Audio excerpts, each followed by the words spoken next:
Paveldo dienos tai yra tokia diena, ar keletą dienų būtent skirtos, kai mes bandom giliau pažiūrėti į savo kultūros vertybės, giliau panagrinėti, paanalizuoti, kur mes gyvenam, kas mes esam, kokia mūsų istorija, ką mes saugome ir ką norime palikti kitoms kartoms. Vienas iš dalykų tai yra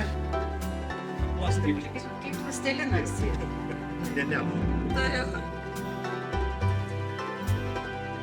Ir šiai dienai mes turime projektą, kuris buvo nekilnojamo paveldo departamento vertintas aukščiausių įvertinimų 100 balų.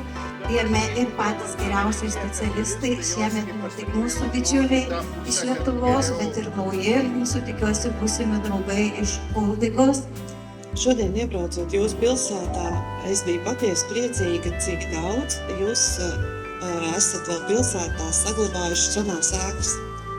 Un mums ir ļoti žēl par mūsu pilsētu Skrundu, jo, diemžēl, viņi ir zaudējusi mantojumu, bet šeit es redzu jums visu priekšā.